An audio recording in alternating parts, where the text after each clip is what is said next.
Katharine Whiteside Taylor was born in Kentucky in 1897. She studied at the University of Wisconsin, where she earned an English degree.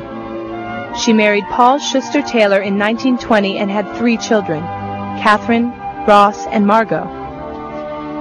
Katharine earned her doctorate in child guidance and parent education from the Teachers College at Columbia University. As early as 1916, she was a pioneer in starting a co-op preschool when she was a member of the American Association of University Women.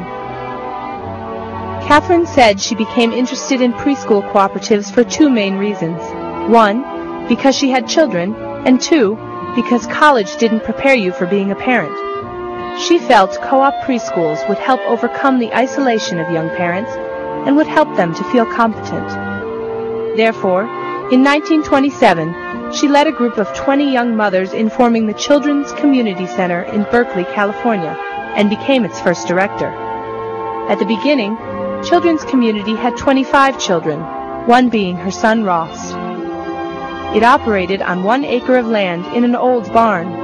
Always innovative, the group acquired an abandoned streetcar and fixed it up for the children to play in. The land was given to the Children's Community Center by 2 school teachers, but they needed approval of the neighborhood for zoning purposes. I remember one mother who, she was a grandmother by that time, who lived right next door. Everybody else had signed it, and she said, "No, I won't sign it. I'm not going to let other mothers get out of raising their children. I spent the best years of my life doing it, and I'm not going to let anybody else out of it."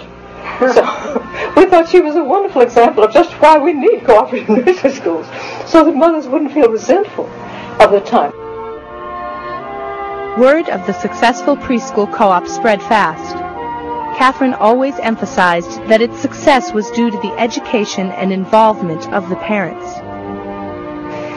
Children do have parents, and unless we're going to take them away from parents, we need to train the parents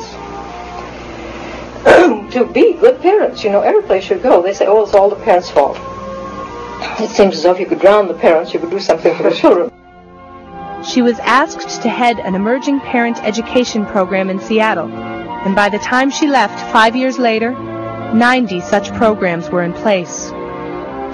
In the 1940s, a number of preschool councils were formed, and Katharine was asked to go and speak to many of them. While doing this, Katharine saw unique and innovative ideas which she thought should be shared with others involved in parent cooperative preschools. She thought a national organization might be the answer, and proposed the idea to others involved in the movement. There was little support, but she did not let go of her plans.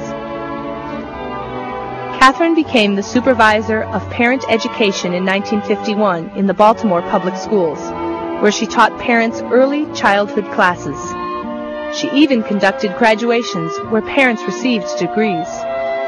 So we wanted parents to feel more proud of themselves, particularly young mothers who feel, you know, if you ask them, "What do you do?" they say, "Oh, I'm just a housekeeper, I'm just a housewife," as though that was nothing at all.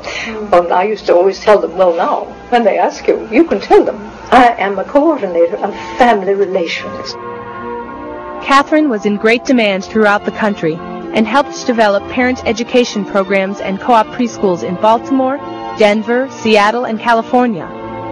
In 1954, Katharine published a book, Parents and Children Learn Together, which is used today in classes. Still convinced of the need for a national organization, Katharine began an international newsletter a few years later, charged $2 for a subscription, and had 800 subscribers immediately. Through the newsletter, she called a meeting in 1960 to form a national organization of parent cooperative preschools. 150 representatives from Canada and the United States attended. Thus, the American Council of Cooperative Preschools was formed, and Katharine served as its first advisor. Katharine's reputation as a pioneer in the preschool co-op movement earned her an invitation to be a Fulbright lecturer in New Zealand for a year. She also traveled to London, Paris, Cologne, New Delhi, Tokyo, Beirut, Bangkok, Jerusalem, and Hong Kong to share her expertise. And, everywhere she went, she spoke of the importance of family life and parent education and spread the co-op philosophy. I don't know any way where parents can learn as much as they can through participating in a cooperative nursery school. In 1964, the American Council changed its name to Parent Cooperative Preschools International, which reflected its international involvement. At Children's Community Center today, I feel the influence of Katharine Whiteside Taylor is still evident. This school was started by her over 64 years ago with the hope that parents would participate in the education of their children, and that still is true now. Katharine not only believed in children, but she believed in peace and a safe world for children. Katharine passed away in 1989, but her memory certainly lives on.